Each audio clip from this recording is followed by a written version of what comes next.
Imagine the ledger bell on the porch, ticking steady, week after week, for many months. Imagine kneeling in river mud while a cane tapped your skull, until the taste of iron became a daily prayer. On the night a low tide exposed the dark cut of the marsh, he guided his master toward the water and the yellow eyes beyond. But as he turned to slip away, a lantern flared on the far bank.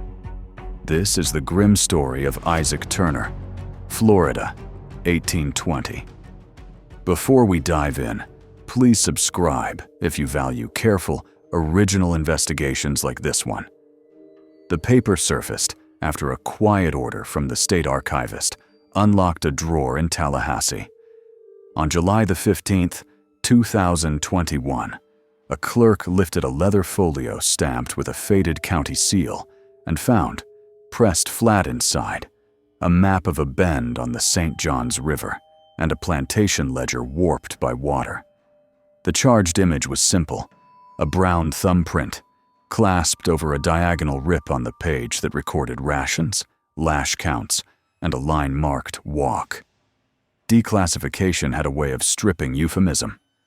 On that day, a long dormant description of a vanished landholder, a missing overseer dog, and a search party that stopped at a cypress snag reached public light. The system that map described lay on the river's north bank, where cypress knees poked like knuckles through black water, and the air in late summer smelled of iron and rot.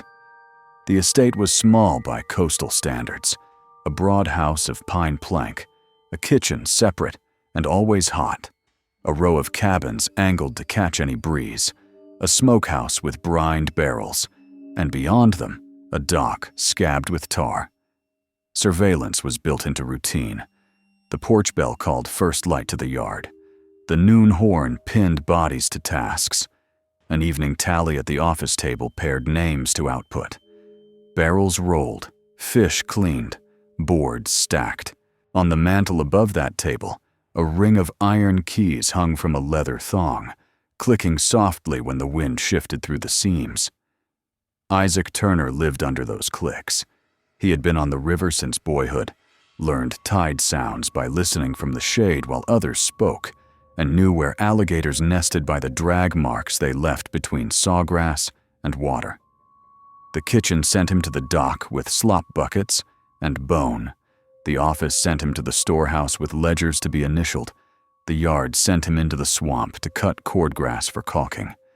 He worked silent, a habit beaten into usefulness.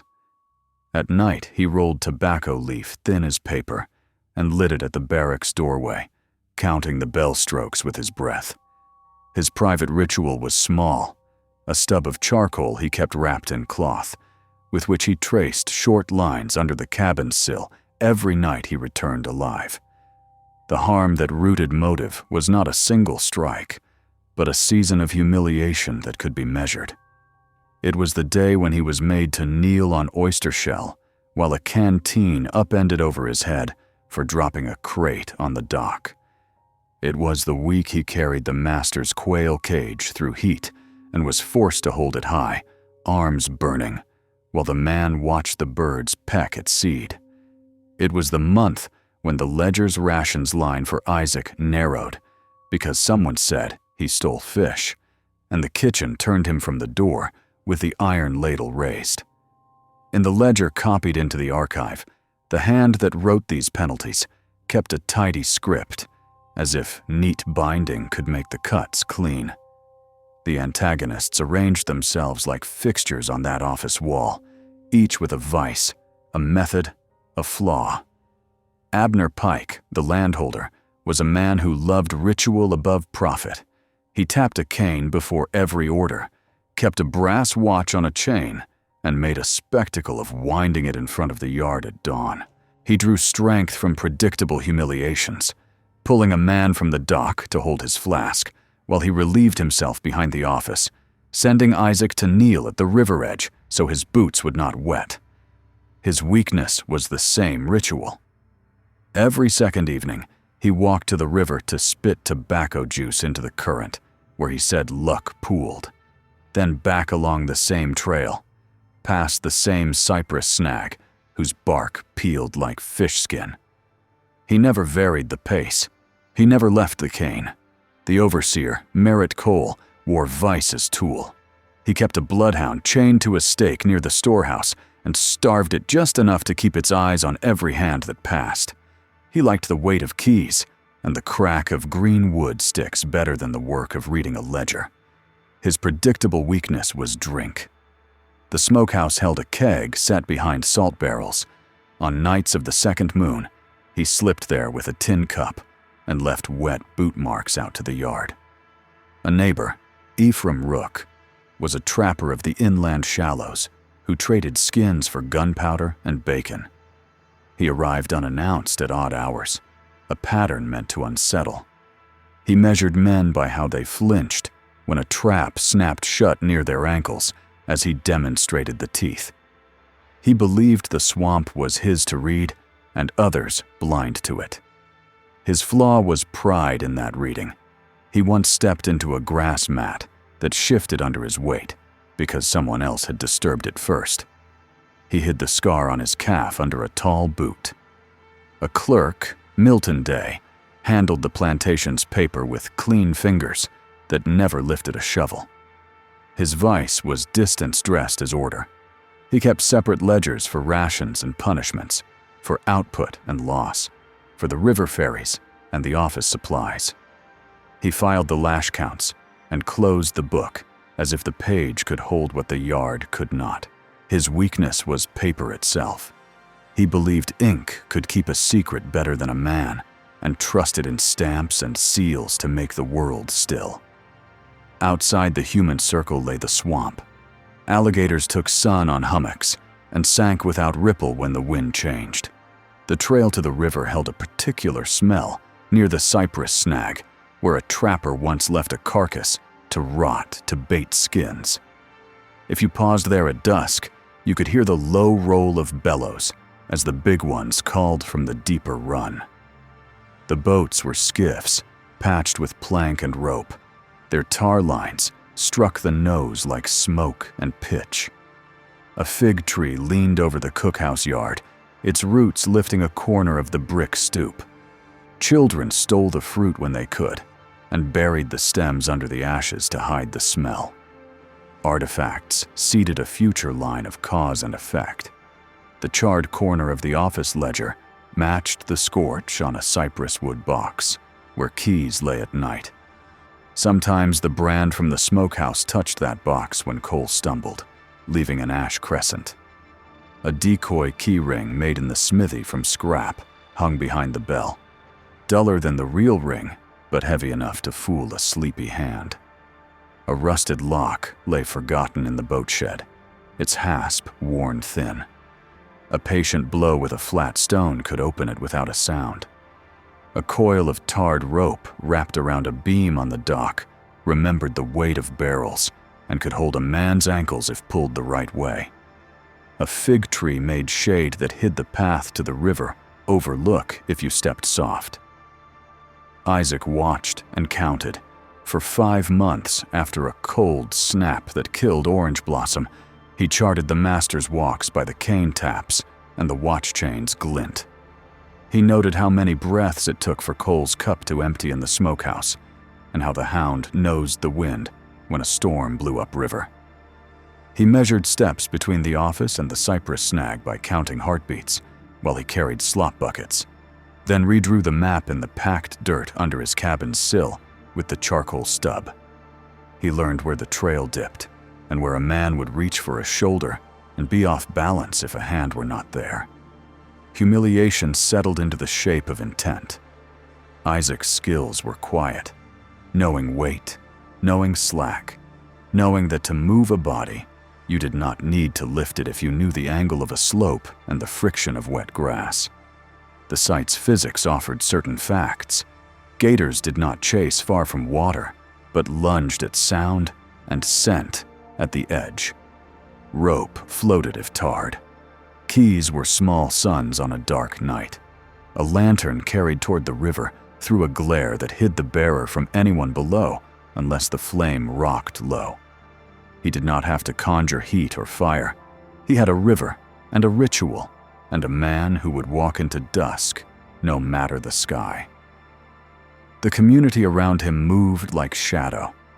Children played marbles behind the fig tree and did not look toward the dock when the overseer passed. Elders mended nets with fingers that remembered other rivers. A woman at the kitchen door slid a small wedge of lard into Isaac's palm one afternoon, not looking up, and the next day, a catfish head lay on the smokehouse step as if dropped by a gull. A boy with a twisted ankle learned to whistle like a marsh wren, a sound that could pass as bird or signal. None of them knew the full shape of what he carried in his chest. All of them knew that rituals could be made to turn on themselves. One unexpected witness hovered on the edge of this plan before anyone thought to name it. A white egret that hunted the shallows near the cypress snag most evenings, standing still as bone, stabbing at minnows when they flashed. It stepped where the ground was firmest. Its track, a three-toed arrow, marked a safer line through moss where a man would sink to the knee if he was careless. Isaac read the bird like script. The egret's presence taught him a quiet path beyond the main trail that braided back toward the dock. The procedural flaw that almost ruined the plan arrived as a change in watch. The clerk shifted the evening tally from after supper to slightly before, claiming that light failed too fast for clean signatures. It forced Isaac to adjust his timing, compress the moments between the office and the river path, and risk carrying two things at once: the decoy keys and something heavier that would trail scent. Weather took its place as both cover and hazard. A storm cell gathered beyond the pine line in late summer, and for days, lightning stitched the horizon without rain. The air went heavy. The hound grew restless under the overseer's hand, nose lifted, calls low. The river's level fell with the moon and exposed sand shelves along bends where gators like to lie. The big house closed its shutters early, and the kitchen heat bled into the yard. Night pooled at the edges of the fig tree and thickened between the cabins. The tick-tock came from the porch. Abner Pike wound his brass watch at the same hour every night and rapped his cane on the plank rail the same number of times, as if to call luck to heel. On evenings of the second walk, he made for the river, following the same rutted line past the cypress snag. The archive ledger, the one with the brown thumbprint pressed to the ration column, noted a small change in hand for those evenings near the end of that summer. The word walk, a dash, then late. A bell, once daily routine, became a timer. The first toll at dusk released Isaac from the smokehouse path. The second sent the clerk inside to lamplight. The third meant the hound, if not full, would be watching the kitchen. He tested this on a Tuesday when clouds sat over the river without breaking. It held true. He slipped a coil of tarred rope from the dock beam and hid it under the fig leaves. He palmed the decoy keys and felt their weight echo on the leather thong. The map under his sill had become more notch than line. By the time the wind shifted from south to west and the lightning began to hit nearer, the pieces balanced. The master would walk because the master always walked. The overseer would drink because the overseer always drank. The clerk would trust his paper because he always had. The swamp would do what the swamp did. And Isaac Turner, who had been made to kneel at water's edge for seasons until the taste of iron tasted like air, would be there at the cypress snag when the cane approached. The bell began to sound. The plan took shape from small frictions and the way water holds scent. Isaac began where he slept. In the barracks, he rolled the tarred rope into a flat coil and wrapped its outer turn with a shred torn from an old meal sack so it would not squeak against plank. He slid the decoy keyring inside the straw tick to keep its weight familiar to his hands. He rubbed his palms with ash to kill the kitchen's sweet on his skin. He laid the charcoal map under the sill, its notches now a braided path that curved away from the main trail just past the cypress snag. Objective set: carry what he needed without sound and keep his own odor ordinary. The consequence was a risk baked in. Tar clung. If the dog caught a stronger whiff, it would sing to its chain. He accepted the risk and took a pinch of river mud, smearing it along his sleeves to set a different story for any nose that followed. At the office, paper and metal made a second set piece. The bell had tolled once, drawing bodies to the tally table. Milton Day lifted the ration ledger, its edges rippled by damp, and inked neat columns, while the cane tapped the porch rail in idle rhythm. Isaac stood within arm's reach of the wall peg where the true keys hung, eyes down, breathing through his teeth to slow his pulse. When Day turned to fetch sand to blot the ink, Isaac left a brown thumbprint over a faint tear on the ration page, an accident shaped to look like one. He lifted the key thong for a heartbeat's time, memorizing which ring held the smokehouse lock and which opened the boat shed, then eased it back to the peg and brushed the decoy ring with his knuckles like a rehearsal. Objective: confirm shapes and positions. Do not move metal yet. Consequence: the ledger carried his print forward in history, a mark that would matter later without betraying him now. The yard offered heat and a problem that could not be ignored. Merritt Cole's hound paced a rut by the smokehouse door, ribs showing, eyes sharp. Isaac unwrapped the kitchen lard wedge he had been slipped and smeared it inside the gill plate of the catfish head someone had left on the step, like a promise. He laid the head just at the edge of the chain's reach and walked on without pause. The dog stopped pacing and dropped its head, jaws working around the greasy prize. Grease found fur. Fur would find dust. The consequence was written in the ground by evening. Smudged paw prints, blackened by soot, tracked in a loose loop toward the storehouse, away from the river path. Objective achieved: loosen the sentinel's tether to scent and attention without pain, and bend its trail where he needed gaps. The storehouse and shed held the tools that would turn ritual into hazard. Inside the boat shed, the rusted lock waited on a hasp that had known too many storms. Isaac pressed a flat river stone to it and gave one careful blow, then another, patient, as if tapping a nail flush. The metal husk sighed and came open without a shriek. He left the lock hanging to look whole, slid a skiff a hand's breadth toward the water, and coiled a second length of rope under its mid-bench. He ran his fingers along the skiff's tar line to scent his hands with pitch as a cover for the rope. Objective: a quiet path outward if the path inward closed.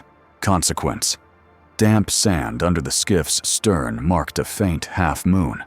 In later reconstruction, someone would kneel there and measure that shift with a palm's width. For now, nothing moved. Then the kitchen, where timing met physics. He waited for the second bell, when steam blew out the door and voices dimmed as bowls moved to hands. He lifted a slop pail heavy with fish frames and pork rind and slipped it from the window ledge. The weight settled his shoulders into a familiar line. He stepped past the fig tree, where leaves hid the coil he had cached. At the cypress snag, he crouched, scooped muck, and smeared a ribbon of offal along a reed mat at water's edge, where the river shelved shallow. He scattered fish scales like dull coins along the trail between the snag and the shelf, not too close together, never in a glittering seam, but enough to stitch a story in smell. Objective: build a quiet invitation that teeth would answer when shadow met splash. Consequence: the air thickened with a metallic edge. Any nose could read it if they stopped. He counted on habit to keep the man from stopping. Community logistics threaded through these spaces without visible signal. A boy at the cabins practiced the marsh wren whistle until it sounded like a bird and not a child. An elder mending nets near the dock lifted and dropped afloat in a rhythm that, if one had been listening for it, matched the overseer's swagger from the smokehouse to the hound post and back. A woman at the kitchen turned her face to the wall when Isaac's hand slid across the sill for the slop pail, neither helping nor hindering, only not seeing, which in such places counted as help. A man in the smithy rattled scrap iron to cover any small clink of keys elsewhere. None of them conspired in words. The yard breathed like a body that had learned to heal by scar. The countermove arrived from the office just as the bell's third toll thinned in the air. The clerk's new schedule pinched the evening. Milton Day declared the tally closed early and asked for the keys to be checked, as if the day's light could be extended by order. Merritt Cole reached for the thong without looking and frowned at weight that felt wrong. The decoy ring sat where the real ring had been. Isaac, 2 paces away with the pail balanced against his thigh, felt the first gust from the storm push warm air under the porch. He had moved nothing. The overseer had palmed the decoy by mistake because the clerk had pinched the hour. A procedural flaw he could not control worked its way into the plan like a splinter. Objective revised on the breath. Commit to the path now, because the dog's confusion and the hound's grease-slicked muzzle might not hold if keys began to jangle and men began to shout. He made for the trail at an angle, never turning his head to the office, but absorbing sound the way a swamp absorbs light. Behind him, metal clacked. Cole cursed softly in a way that did not need to be said out loud to be heard. The dog barked once, then found its mouth still busy with fat and fell quiet again. Isaac stepped to the egret path he had memorized and felt ground answer firm under moss. The pail swung a hair lower, he corrected. The cypress snag stood ahead like a post in a narrow street. At the snag, he set the coil across the trail at ankle height and tied one end around a root thick as a forearm, tar grit biting his skin.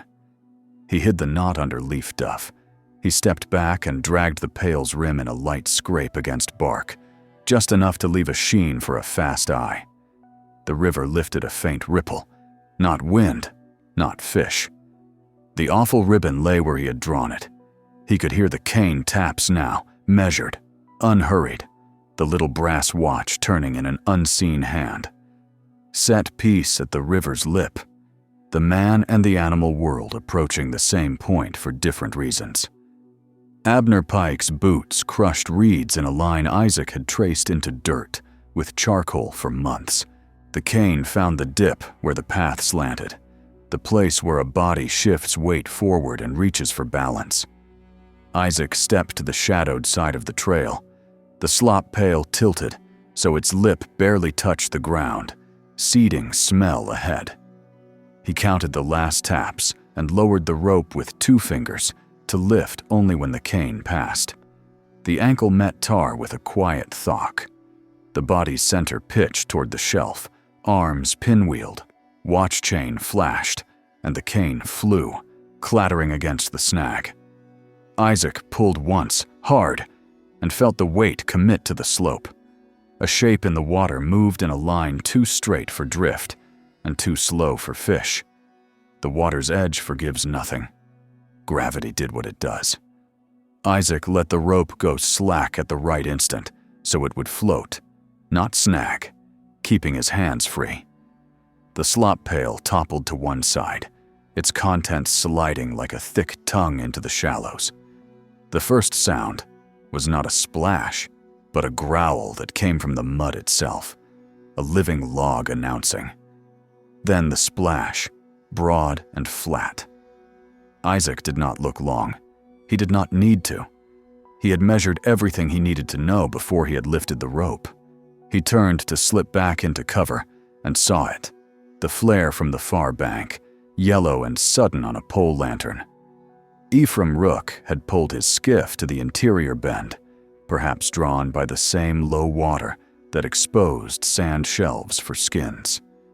The trapper's lantern threw a plain stripe across the run, hiding the bearer in glare, but painting the scene on this side like a puppet show. Isaac's silhouette would be a cutout if he moved wrong. That was the reversal the hook had promised. He adapted on the exhale. The egret that had been hunting near the reed mat lifted on startled wings and then settled downstream, landing on firm ground. Isaac took its cue as if the bird were a compass needle. He slid along the secondary path he had traced under his sill and charcoal, staying low until the fig tree's darker mass rose between him and the lantern stripe. Back in the yard, consequences spread like wake. The overseer had found the decoy ring and swore at a lock that would not bite because it was paired to nothing. He fumbled for the real thong and realized it was not where he had believed. His next move was the usual. He hauled the hound forward by its collar and pointed its muzzle toward the river. The dog sneezed lard and snuffled the soot it had painted on its own paws, then swung its head the wrong way, nose drawn toward the storehouse smear. Seconds slid.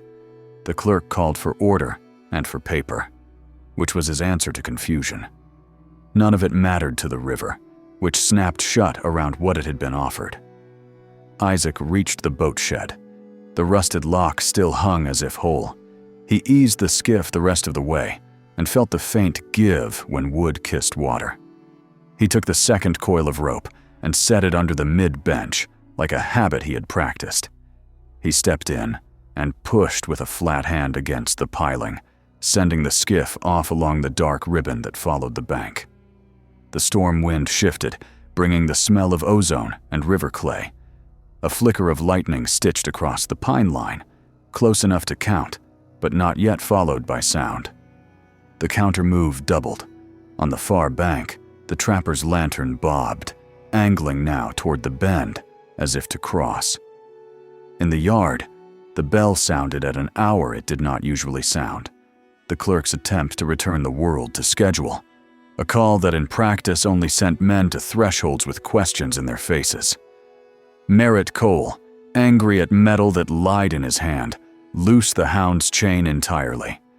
The dog lunged and then faltered, overwhelmed by the braided scents the yard had offered it: pitch, lard, fish, ash. Then chose the strongest, the tar line by the shed. It went baying down toward the dock.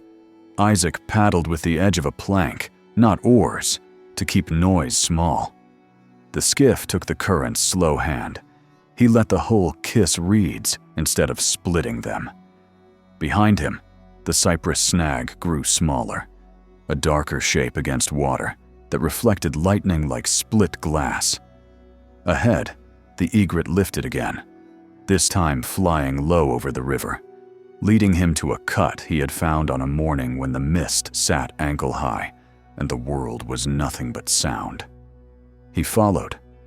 The irreversible moment arrived not as a shout or a shot, but as an absence. The cane that had clattered at the snag was gone from the shore, drawn into the same pull that takes all loose things toward slow water. The watch chain, bright on every walk, did not catch moonlight again.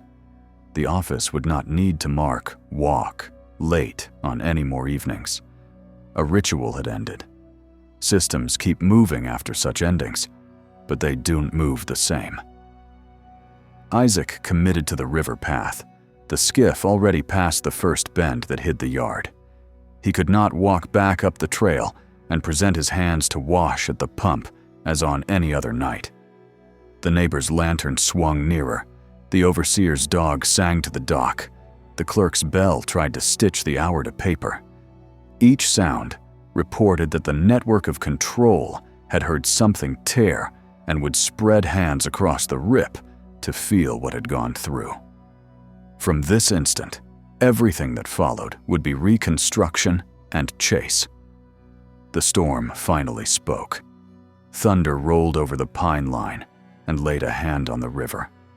Rain came in fat, scarce drops that raised dimples on black water.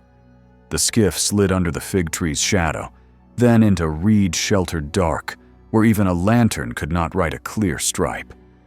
Isaac bent to the plank and pulled once, twice, and then let the current think the rest for him.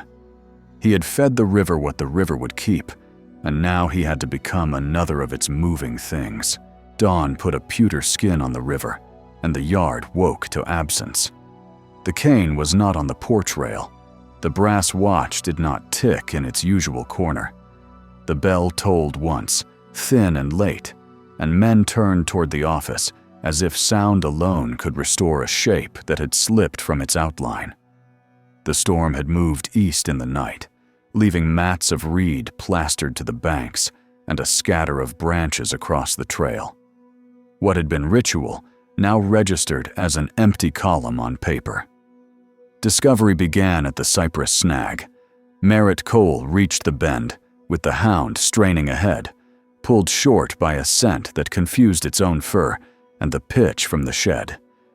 The ground told a plain account in small textures.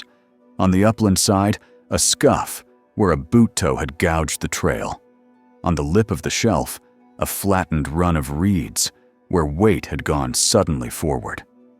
Along the path between the snag and the water, fish scales lay separate and dull, not in a glittering line, as when boys played tricks, but spaced as if set there by a moving hand. A smear clung to the reed mat, offal faded to gray by overnight rain.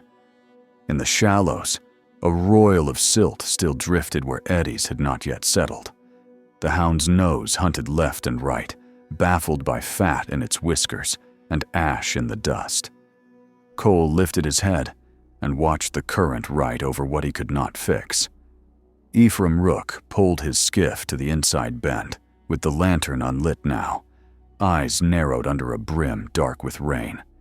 He scanned the shelf and the snag, and pointed with his chin toward the reed mat, leaving others to understand what that gesture meant. He had seen a shape pitch forward there when his lamp flared the night before. Now the day's plain light drew the line without drama. He ran a calloused hand over the reed stems and lifted two that snapped clean where something heavy had pressed them and twisted.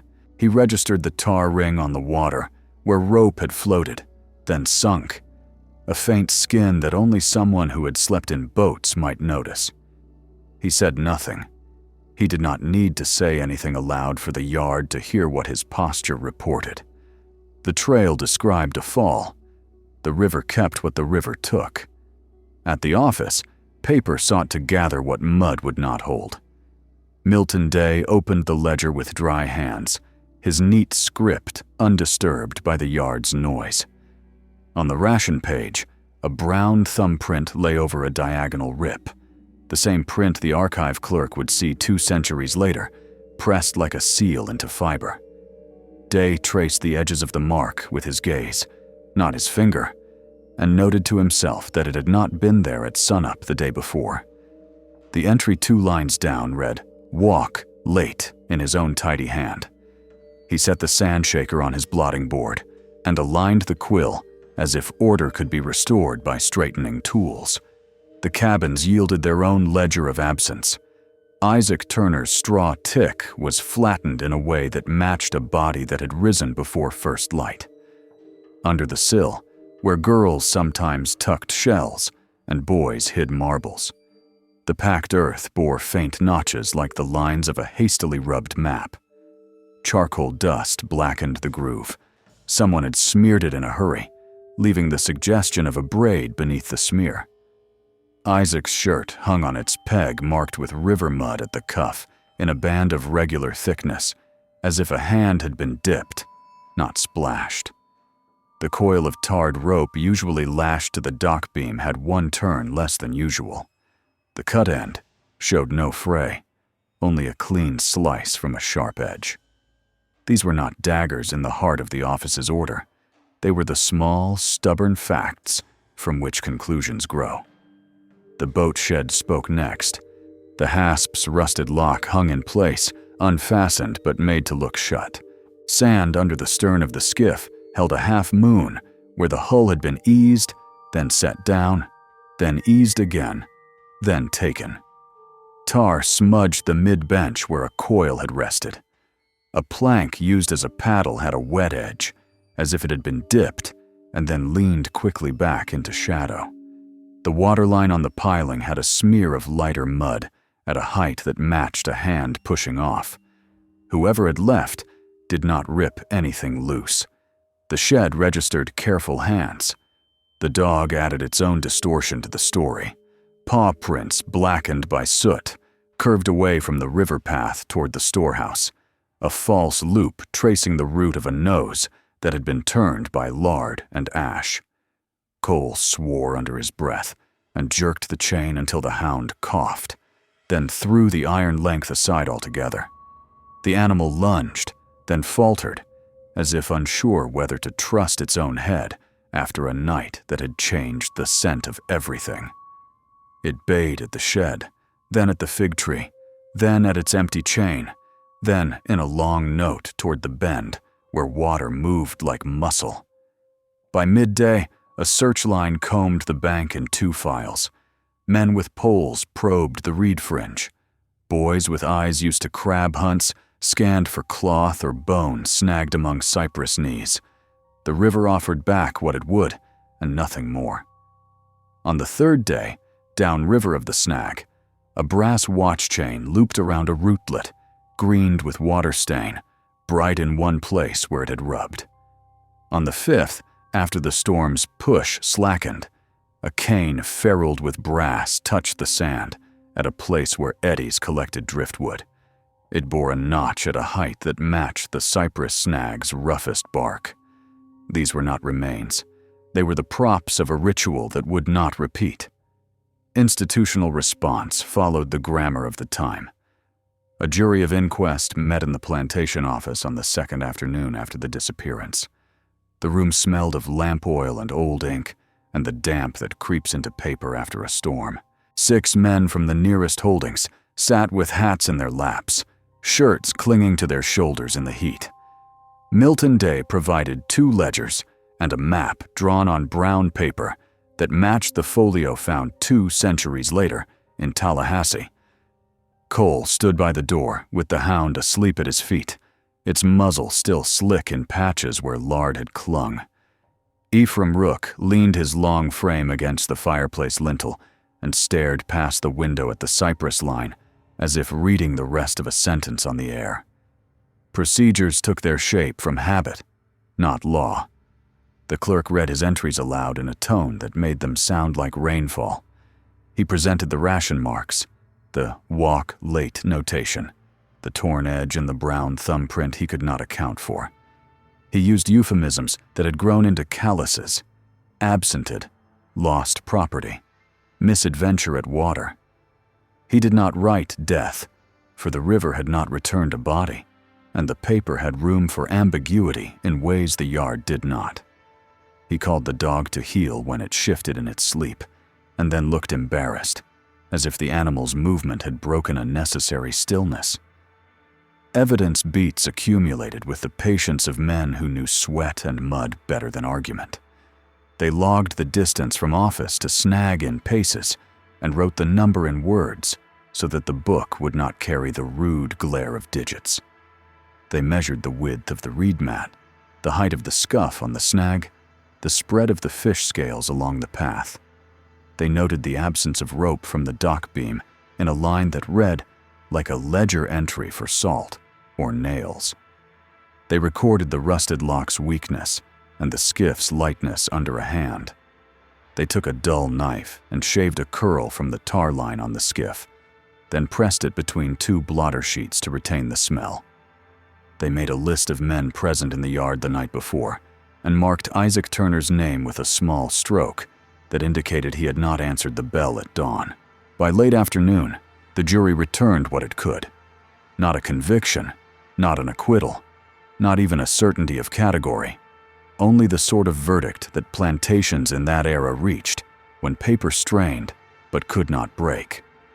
They wrote that Abner Pike had come to harm by the agency of nature amplified by neglect of usual caution. A phrase that meant one thing to those who read it, and another to those who heard how the cane had been found.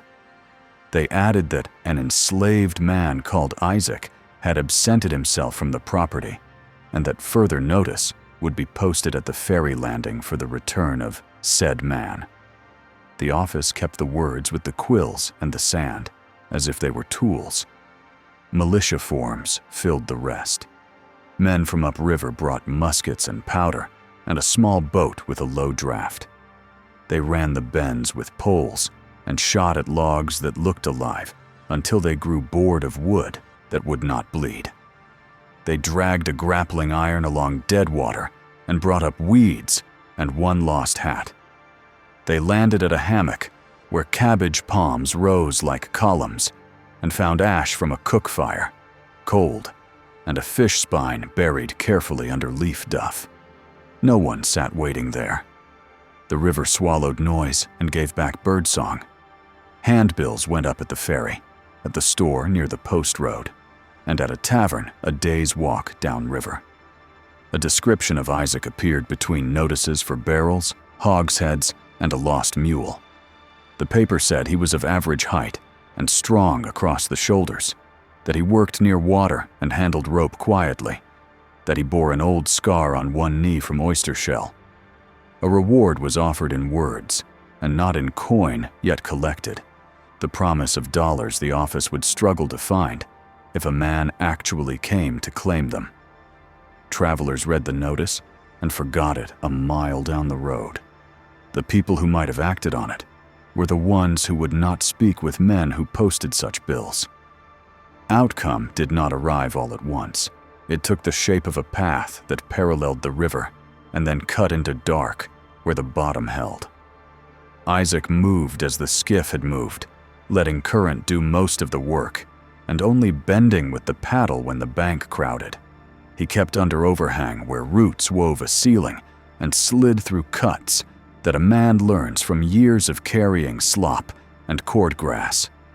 He landed where an egret landed and not where a trapper would set a snare. The rope under the mid-bench stayed dry and coiled. He had no need of it for now. He tied the skiff where it could drift in reeds and look like a log when seen from any bright angle. Beyond the first bend, where the plantation could no longer listen, a cluster of low humps gathered under palm and bay. Smoke rose there in a thread too thin to be storm. A fish rack leaned on forked sticks. Netted bags hung in shade, drying from last tide. Men and women whose names did not appear in any ledger moved between hammocks in ways that kept the ground soft beneath their feet. Some had kin among Seminoles in deeper country. Some had slipped here after crossing from islands to the south in shallops at night. Some had grown up river quiet and learned to read water before letters. They did not mark arrivals with loudness. They made room, or they did not. Refuge was not a declarative sentence. It was a deliberate absence on paper and a presence in shade. Isaac arrived with a skiff, a coil of tarred rope, and a way of moving that did not call attention to itself. He arrived with river mud under his nails and charcoal rubbed into joints, where creases betray men to dogs. He arrived with a face arranged into plainness and eyes that scanned ground before horizon. He did not bring story. The camp read the rest. The smell of pitch, the look of a man who has counted bells and decided not to listen to the next one, the quiet bundle of ash-thickened cloth around a small object in a pocket that might have been a knob of tobacco or a stub of something that once drew lines under a sill. He took a place on the edge of the hammock where new men sleep. He watched light move through palmetto fans and waited for the muscle in his shoulders to believe that the next step did not have to match a bell. Back upriver, the office rotated through its responses. Milton Day locked the ledgers at night in a cypress wood box that had once kept sugar from damp. He counted keys at noon and again at dusk, and jotted a line each time to mark the existence of the act. He shortened the column for lash counts in the ration book, as if tone could be corrected by thinning ink. He did not write Isaac Turner again, only absented, and then a blank line where other men's names filled rows. Merritt Cole fed the dog until its ribs did not show and chained it shorter. He boasted near the storehouse that he had thrown a grappling hook farther than any boy in the party, and that it had stuck in a root with a sound like iron through meat, though even he must have known that no meat came back on the hook. In private, he walked to the cypress snag at odd hours and looked at the water with his hands on his hips, as if trying to see a rope float where no rope moved. He did not tap keys against the doorframe as often. Ephraim Rook found a new set of traps that he spoke of as if he had invented them. He set them farther inland and said the hides were better when gators stayed fat on the riverside. At night, he pulled down the center of the run and didn't let his lamp flare toward either bank. Pride had let him misread a moving field. He planted his next boasts in soil he did not distrust. The plantation made policy out of fear. Evening walks were curtailed. Men of the house stayed to the porch after dusk and spat into the yard rather than the river. The bell tolled at an earlier hour so that accounts could be written while there was still light through the office window. Keys moved from peg to pocket and then from pocket to box. A rule went up at the kitchen door in tone, if not in writing. No one who worked the yard crossed the shaded place under the fig tree when the sun had passed it. The shade was counted now as a boundary instead of a mercy.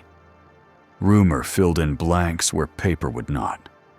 Workers from other holdings heard versions of the story at the ferry and on the road.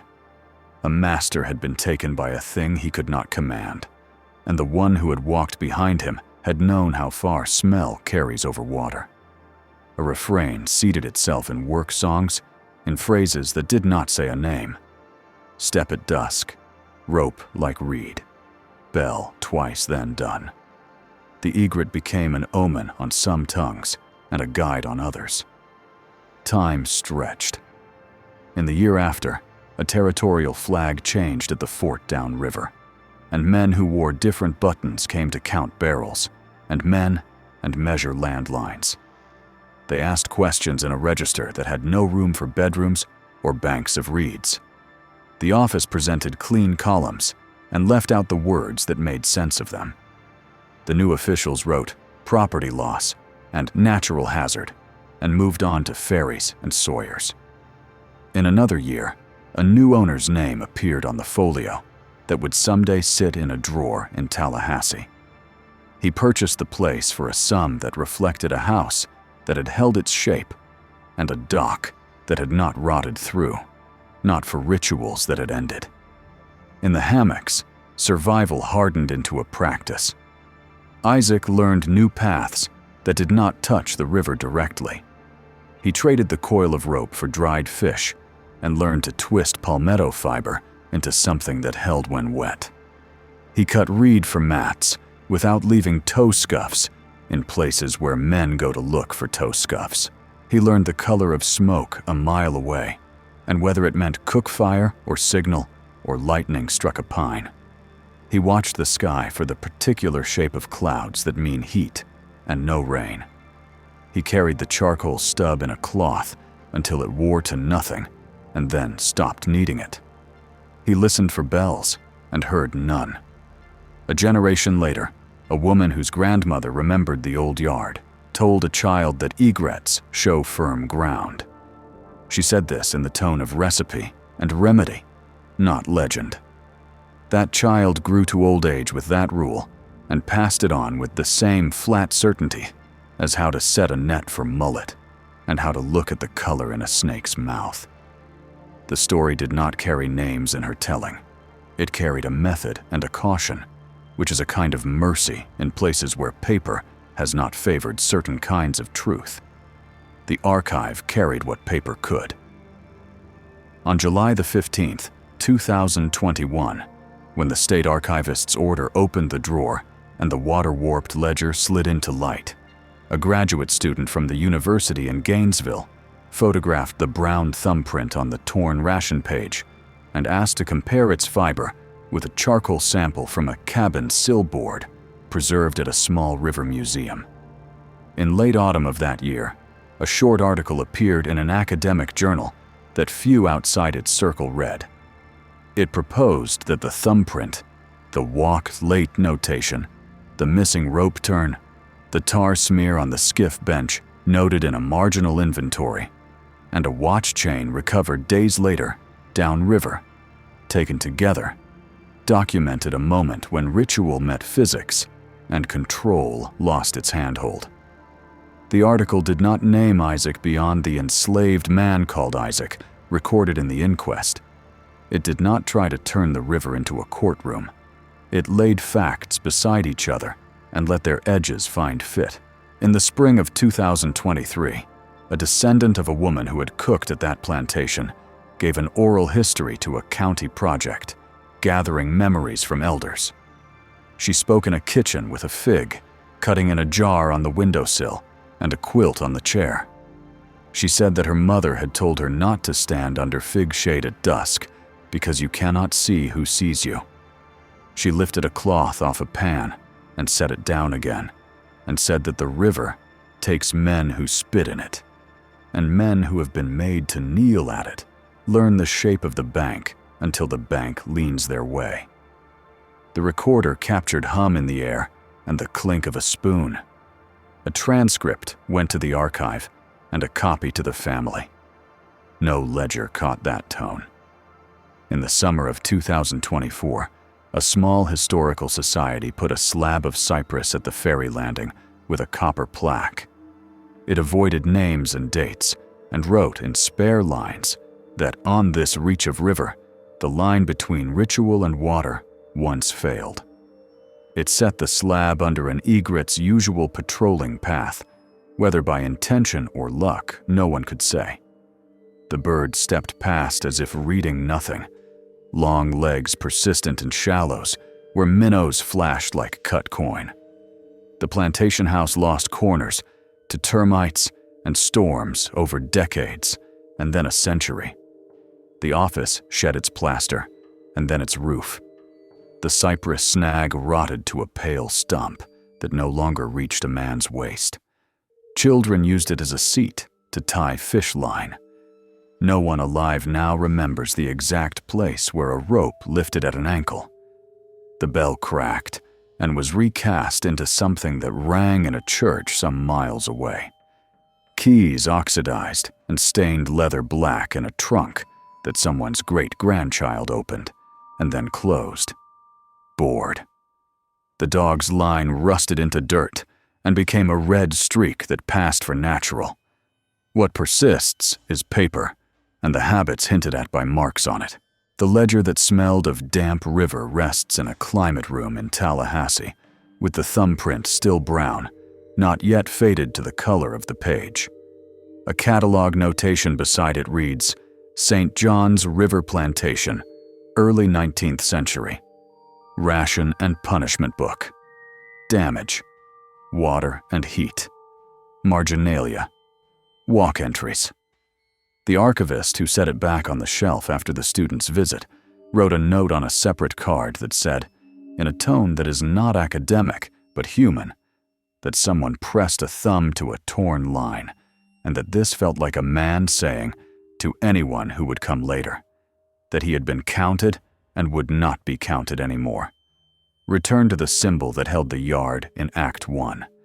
The bell that marked men's breaths is gone, and the keys no longer clack against a rail, and the fig tree's roots have lifted brick that no one repairs.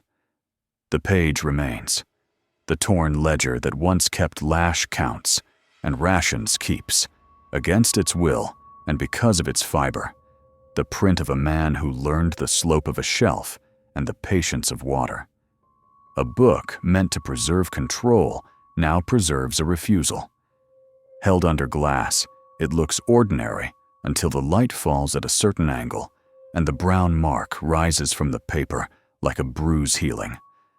In that angle, the archive room goes quiet, and the river can be heard again if a listener has spent enough years near water to know what its silence contains.